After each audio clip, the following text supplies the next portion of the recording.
a sense of community. You felt like you were safe anywhere in Chembur, and you knew everyone. That was my world. And at home, it was just my parents, my sister, who's elder by 4 years, older to me by 4 years, Priya, and me. That's it. So it was, and I was a fat child. I was happy eating. I didn't want to go out to play. I didn't really like reading, but I would love to watch TV. And yeah, but I was a very sincere student in school. I worked very hard and I did well, but I had to work really hard for it. While I know a lot of others, including my sister, would just skim through the books and she'd do even better than me. You told me once that you had a little problem because of your weight. Like you just said, I was a fat child. Can you tell our viewers, how did you overcome that feeling, of being bullied or feeling lesser than somebody else just because you were a little plump? Yeah, I was not plump, I was fat, and I'm absolutely okay with it. And, I think we've got this connotation, negative connotation to the word fat, which should be done away with. I was a fat child and I got a lot of attention because of that. People would pull my cheeks and say, oh, you're so cute and all of that to me. I loved all of that. But as I started growing up, the same thing became a problem. And not for me, but for the world. Apparently, people would tell me things like, oh, you've got such a pretty face. Why don't you lose weight? And I'd be like, how rude are you? I'm not telling you, why don't you grow some brains? So why are you telling me to lose weight? So I think I grew up feeling like I was very self-assured growing up. But then, especially in your teenage years, when you want attention from the opposite sex and you're not necessarily getting it from the people you want it, then I think that's when it becomes a problem. Then everything comes down to your weight. You feel undesirable. You feel like there's something wrong with you because you're fat. And I started doing all sorts of crazy things to lose weight. I remember at one time, I used to have 10 liters of water and no one realized this at home. But successively for a few weeks, at night I'd start puking and they'd be like, what happened to you? They obviously thought I had a stomach bug or something like that and took me to the doctor. And then I told the doctor, no, someone told me if you have 10 liters of water a day, you lose weight. And the doctor said, whoever said that to you is a stupid person because you not only lose weight, you lose the important nutrients in your food and you lose energy if you have so much water. So please stop it right away. So I think there was a desperate need to be another body. And at various points, even after I'd finished my education and all that, especially after I became an actor, I wanted to lose weight desperately, and I'd lose weight and then it would come right back because I have a certain body type. Sushant, when I stopped fighting my body, and that didn't happen overnight, it happened over time. When I stopped fighting my body is when I started becoming healthier and happier. Because the body is what keeps you alive. And so many of us, spend our lives hating our bodies, which is so unfortunate. Because if you're hating the very thing that's keeping you alive. I mean, that's a very important message for all of our viewers, I think, whoever is watching this program right now. But Vidya, tell me, did you always want to be an actor? Was that dream always there? Always. I wanted to be a cardiologist very briefly. Because my father had a heart attack when I was about 8.5, 9 years old. And thankfully, he's, he recovered and he's absolutely fine, touch wood. But so at that time, I saw how important the cardiologist was in our lives. So I thought I wanted to be a cardiologist, but that was a passing fancy. But it was Madhuri Dixit who did it for me. I saw her in Ek Do Teen and I was like, oh my God, I want to be Junior Madhuri Dixit. My sister had a brown silk skirt, which she never wore. So I would tie that around my hair, twist it like Madhuri in that song. I would spend hours in front of the mirror dancing to Ek Do Teen because we also had a mirror from floor to ceiling. So I was besotted like the rest of the country, and that's where the bug really got me. Madhuri Dixit truly is magical. So from there, like you wanted to be an actor. How, Yeah. how did you go about your dream? How did you work towards it? Did you I think train? more than, Yeah. no, I'm not a trained actor. I remember, I started after Madhuri, I started observing performances, and I remember watching Julie Lakshmi. I remember watching Shabana Azmi, Julie Lakshmi in some Tamil film. Um, that was showing on Doordarshan, because they used to show those Sunday evening films and Sunday afternoon films. And I watched that and I was like, wow, she's so good. And so I started, I think, watching a lot more, or rather, I started watching with the intent of learning how to act. And after my 10th standard exams, one of my sister's friends told me that, there's a workshop at Prithvi Theatre. It's a 2-month production-oriented drama workshop. Would you want to do it? And I was like, wow, I want to do it. And then I started doing that. And I, of course, thought by the end of it that, I was Shabana Azmi. Because I thought कि अरे अब तो मैंने 2 महीने का theatre भी कर लिया है और शबाना आज़मी का घर पृथ्वी के एकदम सामने है तो now I thought those great talent vibes are coming towards me. No, but that's how, one thing led to the other. And then I got into Xavier's. And at Xavier's, I did my first television serial, which never saw the light of day because it was for a channel that just bombed. It was a TV show called La Bellas. I started with Raman Kumar and Nityananda. That serial didn't take off, but all of us were then sent to Ekta Kapoor for a daily soap. She was starting. I auditioned and she gave me Hum Panch instead. Yeah. Then, one thing led to the other, and that's how it happened. Very interesting. So, your first meeting with Ekta when you were cast for Hum Panch, and as you said, she was also just starting off. Both of you sort of parallelly were starting off. And the experience of Hum Panch, what did that teach you? Because that was a very popular show. Yeah, Hum Panch was already on air. I replaced one of the actors. Yeah. But, I remember a few weeks before this happened, we were all watching Hum Panch together. And my mother told me, if you really want to be an actor, you should do a show like this. Because to her, it was like a family entertainer. It was a decent show, good actors. And it was just fun. And then within a few weeks, I got Hum Panch. I remember when I first met Ekta, she told me any other girl in your place would have been jumping if I told her that she was going to be part of the most successful show on television currently. She said, why do you not have a reaction? And I remember, I'm, so precocious of me, but I turned to her and I said, that's because I take everything with a pinch of salt. But it was wonderful. I remember getting along very well with Bhairavi, who played Kajal Bhai, and Vandana, who played Meenakshi, and Shoma Auntie. It was just, I was learning. I think I was very awkward. I was not well groomed. I was like an awkward teenager. I was all of, I think, 16 and a half, maybe 17. I don't know. When I started doing Hum Panch, so I remember, even today when I watch it, I'm like, oh, no. But Hum Panch was my beginning and I'll always cherish that. But that's the best learning, I think, learning on the job. So from Hum Panch then, moving on, was it like smooth sailing or did you have to struggle a lot before you landed that big role in your first film? I had to quit Hum Panch because I was studying at Xavier's and I was getting into the blacklist every month. So my parents told me, nothing doing. You are not, give all this up. You have to complete your education. And so I had to quit Hum Panch. But I started doing ad films after that.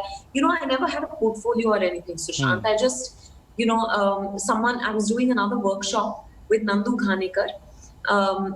And he said, his brother-in-law was looking to cast someone for an ad film. And he said, would you be interested? Because he was trying to get all of us, like, jobs or internships at places, and he realized that I wanted to be an actor. Everyone else there wanted to be either a writer or a director or an editor during that week-long workshop. So I said, yeah, I'll go and test. And I remember I went for the audition and there were 40 models and some of them were really well-known models at the time. My mother, sister, and I had gone together to famous studios, and we spent all day there. But at the end of the day, I got the ad film, and then I ended up doing a 90 odd ad films before my South films began to happen. So I think really one thing led to another. It's like they say, when you truly want something, the universe conspires to make it happen. That's what happened. I feel like I've not really been proactive in that sense towards realizing my dreams. I've just held it very close to my heart, and things have just happened. So I feel I've been really blessed and fortunate. And tell me, the first feature film or the first film that really you thought that, okay, now I'm on the map, I've got recognition. When did that happen for you? I think when I did my first feature film with Mohanlal in Malayalam, I got offered 7-8 Malayalam films after that, after the first schedule. The only problem was that after the first schedule, the film got shelved. So not only did the film get shelved, I also got replaced in all these films because I was labeled Jinx after that. They just felt that, this is a very big problem, I think. They label people too soon. Ki ye jinxed hai. Yeah, but it's also ridiculous, It is. Because I don't believe in these things at all. I'm not a superstitious person. So for me, when someone says, okay, if you don't, I don't think any success or failure can be attributed to anyone else. Sometimes things don't work out, but that does not mean, I don't know, I remember being heartbroken, Sushant. I got replaced in all those films. I did some Tamil films. I got thrown out of a very big Tamil film at the time. And I couldn't understand what was happening. And then I met Pradeep Sarkar, who cast me in Euphoria's Aana Tu Meri Gali, Kabhi Aana Tu Meri Gali, and that's what changed my life. Because after that, he made Parineeta with me, and he started training me actually, mentoring me, and then Parineeta happened. But also in between all this, I did a Bengali film, which was my moment when I felt, ki acha, ab jo ho. I've seen myself on the big screen once. That was a film called Bharat Teko. Okay, but when you were thrown out of these films, how did you handle yourself? As you said, you were heartbroken. You must have had some nights where you were down and out. So when you hit rock bottom, how did you get back on your feet? I obviously felt rejected. I was very angry. That anger would come out at my mother because my father would go to work. My sister and my brother-in-law had moved to another city. So it was my mom and me at home.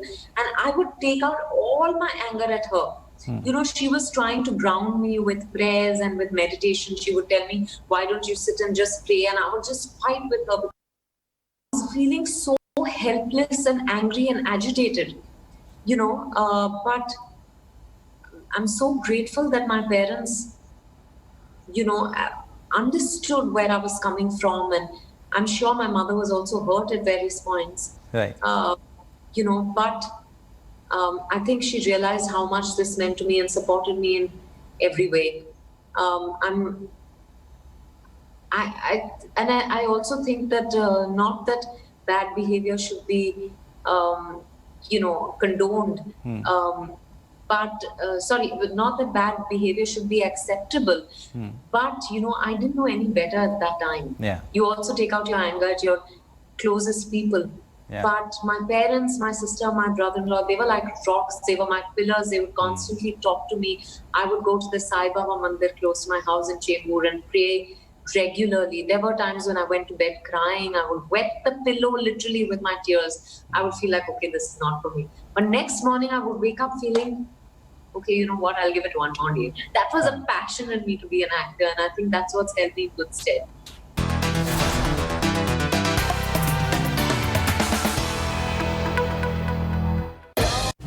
बदल रहा है देश, बदल रहा है तेज, देश बदल रहा है तेज. Hey you, you're young, fearless, and taking on the world in your fresh new style. All you need is some fresh new content to match that. Welcome to the Cosmopolitan India app. Every day, when you open the app, you will find fresh and latest stories on fashion, beauty, life, career, and relationships. You can even save the stories to read later offline. Turn on the notifications and you'll be the first to know about every latest trend. There is so much more. Download the Cosmopolitan India app now and start exploring.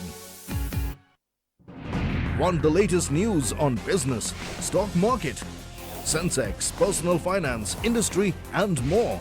Want an insight into the dealings of the top companies in India?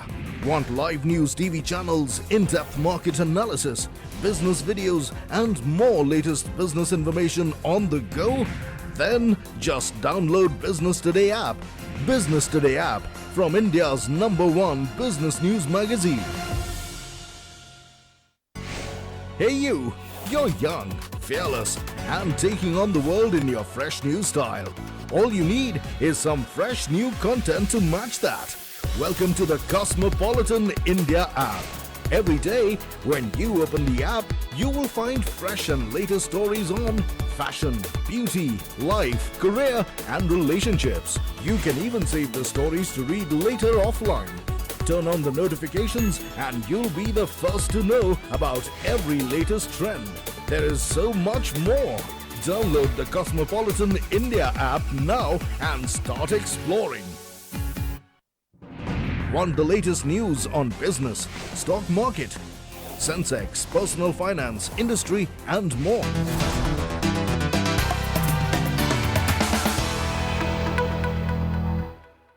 Crying the night away to being in that, honestly and with all sincerity I'm saying, being in that Madhuri Dixit Sri Devi sort of league where Vidya Balan, for a long time, there was this golden period where you were the hero of the film. And box office wise, critical acclaim wise, when you did Dirty Picture, Kahani, you remember all these films came back to back, even Bhool Bhulaiya, you were brilliant. So talk to me about that phase of your life. You know, so when that happened, Sushant, now in retrospect, it seems like, wow, that was such a speed of successes. But at that time, I was just working. Yeah. I was going from one film to another. Yeah. Of course, you know, I was aware that, oh, I've gotten critical acclaim and commercial success, but I didn't give it too much importance. You I didn't have to register say. it because you were, Yeah. You know, because you were my in that thing is journey.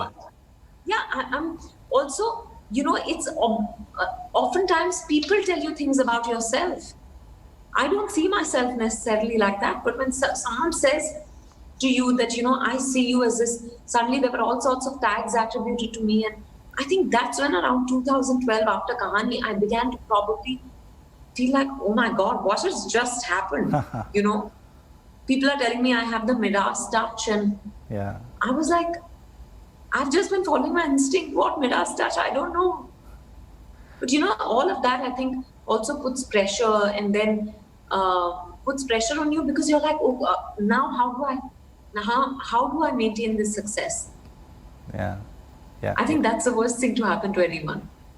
Yeah. When you're just in the flow of things and you know, things work out, it's fine. But when you start trying to plan and figure and strategize, I think that's the end of it. Yeah. It's very difficult to sustain that sort of success period if you actually start planning for that. Yeah, you can't actually sustain. There's no 2 + 2 = 4 does not apply here. You know, so it's all about chance. I think the only thing you can do, which I started doing, is working on remaining positive, remaining grateful, so that whatever phase I went through, I was able to deal with it with equanimity. I'm not fully there yet, Right. but I'm definitely better. Right. One film that I specifically want to talk about is The Dirty Picture. That was just out of the blue. It was, you know, it was steamy and it was hot and it was unapologetic. Did you have any reservations signing that film? And once you were on board, how did you go about the character? You know, not me really. I didn't have any apprehensions. Also because you know, the moment I met Milan, he inspired faith in me. So I knew that he has a certain aesthetic, that it won't be cheap Also, Ekta was involved and she's a woman. So I knew, I've known Ekta. I started my career with Ekta. So I knew I was safe on those counts. But there were people who told me, are you mad? You're the girl next door. You can't be doing things like this. Yeah. And I remember speaking to my parents at that time and saying, should I do it? And my parents, they're obviously not from this industry. So they keep saying, no, do what feels right. And when I asked myself what feels right, the answer was loud and clear, do the film. So I went ahead and did it. And when you saw the costumes, and how did you go about the character? Because it was just something, as you said, you were the girl next door. It was nothing like you had ever done before. As a child, my mom had made me wear shorts and everyone teased me because I was really fat. So after that, I never worn shorts in my life. And during the first costume trial, Niharika Singh gave me a pair of hot shorts, hot pants, and I came out in that and I actually felt fully okay. Yeah. Did you feel liberated in some sense? Yeah, because also I remember they gave me a cigarette and a glass, they wanted to do some pictures and I didn't even know how to smoke at the time. I knew how to just put it to your mouth. I didn't know how to take it in. And I remember the first time Milan said, just try taking it in. And I coughed like a maniac. But suddenly I felt like, I think I had already been speaking to Milan about the character. And I had started my dance rehearsals, and Pony Verma, the choreographer, would keep telling me more thrust. So, slowly I think I was letting go of my inhibitions. Maybe that's why when I wore those shorts and came out, I was absolutely fine. Because also, there was no expectation to be perfect. Yeah. I was not expected to have the perfect body in the shorts. Yeah.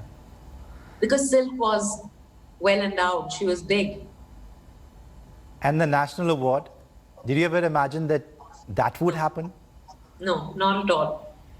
I think that was very special because when you see the kind of films or the kind of performances that have received the national award,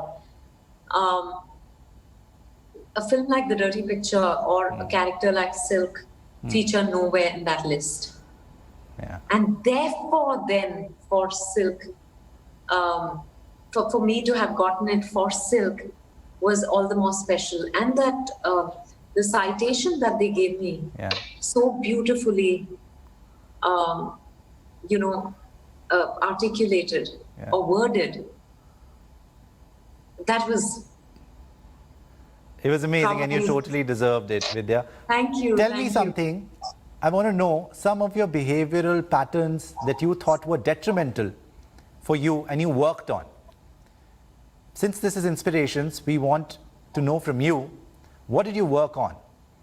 I think growing up a fat girl, you're always hoping that your niceness will make up for your lack of desirability. So you overcompensate with your niceness. You let yourself be a pushover. I'm not saying this is true for everyone, but I know a lot of fat girls and boys who shared the same experiences with me. Yeah. So, often you're like, people walk all over you and you allow that.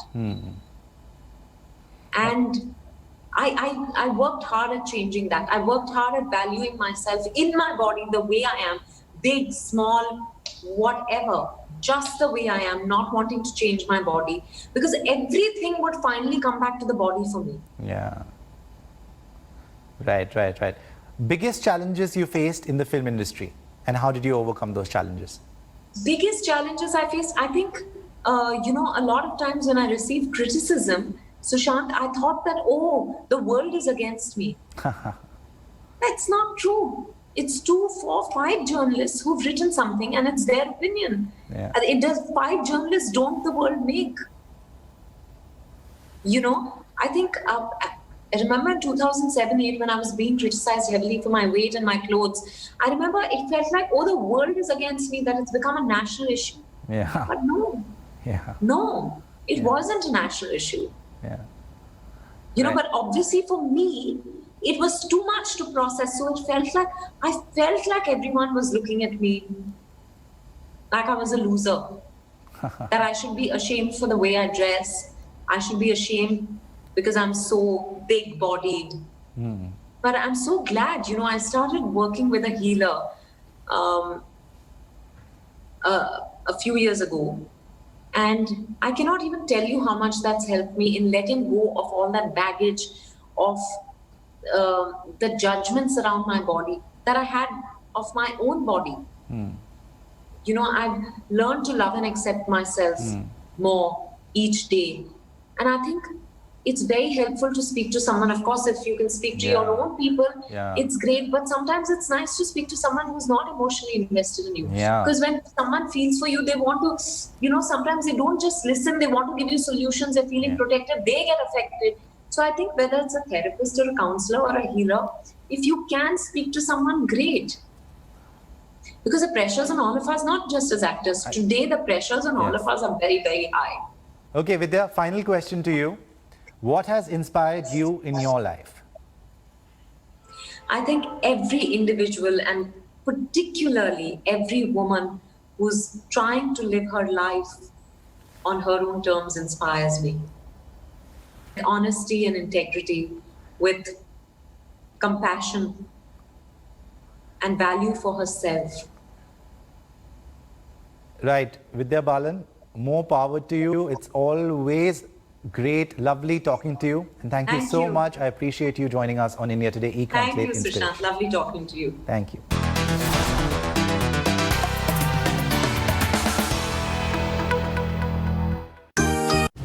बदल रहा है देश, बदल रहा है तेज, देश बदल रहा है तेज. Hey you, you're young, fearless, and taking on the world in your